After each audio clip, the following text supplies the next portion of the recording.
आप देख रहे हैं अवाम के उठाए गए सवालात, हालत आसरा पर तबसरों, तज्जियों, खबरों पर मुहित प्रोग्राम न्यूज लाइन रिदा सैफी के साथ। फयाज अली बुट साहब, आपकी जानिब। भाई ने अच्छी बातें की। आज हेयरिंग थी अपने जस्टिस गुलजार साहब का, कराची से ही बिलोंग करते हैं और पहले भी आपने उसकी हेयरिंग सुनी होगी। वो बहुत ईमानदार जज के तौर पर पहचाने जाते हैं जी। हम उसकी इज्जत भी करते हैं, रेस्पेक्ट भी करते हैं।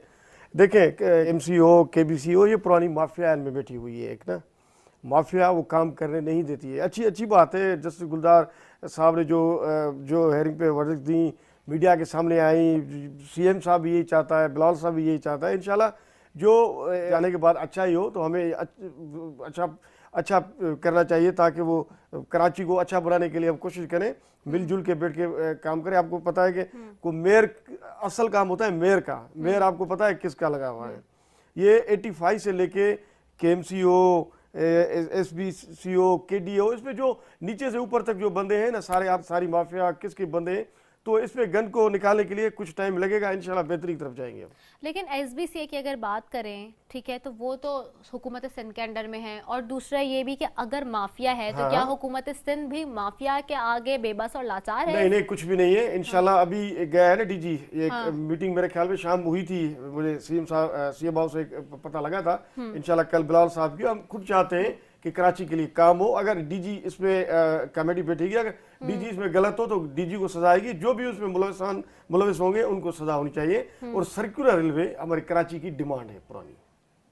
अच्छा, हाँ, तो उस पे जो कब्जा हो गया है, जो ये नहीं होनी चाहिए। तो जो भी जिम्मेदार है इसके खिलाफ कार्रवाई होनी चाहिए। आपको पता है कि आज कितने घंटे ये चली है कार्रवाई सुप्रीम कोर्ट चलिए, मैं खुद देख रहा था टीवी पे। हाँ, आप देखिए, और उसमें एक भी सारा मीडिया था, ये तो सब देख रहा था। बात हुई है। और कल तक ये हमारे जराए बता रहे हैं कि ये रिपोर्ट्स हैं कि कल तक शहर के अंदर चाइना कटिंग हुई है, लास्ट जो हुई है।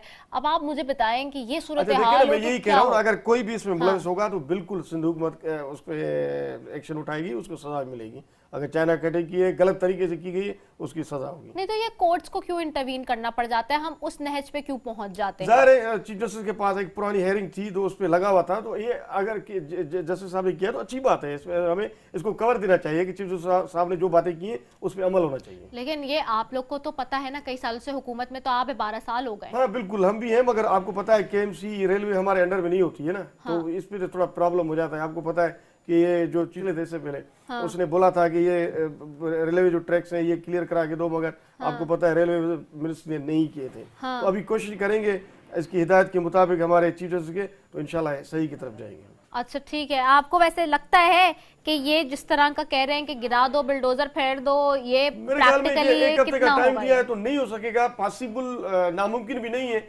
अगर वो सिंध गवर्नमेंट, फेडरल गवर्नमेंट बैठ के काम करें तो पॉसिबल भी है। ऐसे नामुमकिन तो मैं नहीं कह सकता कि ना, पॉसिबल भी हो जाएगा। मगर वो उसमें जो बिल्डिंगें हैं, लोग रहते हैं, उनकी क्या करेंगे? उन्होंने तो कहा है पेट्रोल पंप तक अगर रास्ते में आए उसको भी बिल्डोजर फहरा शादी हालो भली कराना चाहें, मगर वो कुछ प्लाजा पे लोग रहते हैं, उनके लिए क्या होगा? तो ये फिर सिंध हुकूमत जिम्मेदारी लेगी, उनकी क्या होगा? फेडरल या सिंध गवर्नमेंट बैठ के दोनों करेंगे। अब दोनों। और ये जो 24 के 24 गेट पे कब्जा हो चुका है सर्कुलर रेलवे पे, देखिए रेलवे ट्रैक किसके हैं? रेलवे ट्रैक फेडरल में आते हैं ना। तो ये बैठ के कुछ न कुछ, तो वो फेडरल तो शेख रशीद साहब जो परसों आए थे तो यही कह रहे थे ना कि वो तो आप क्लियर करा के देंगे तो कुछ होगा। चलो होगा, अभी इसके अहकाम आ गए सुप्रीम कोर्ट के, तो इसमें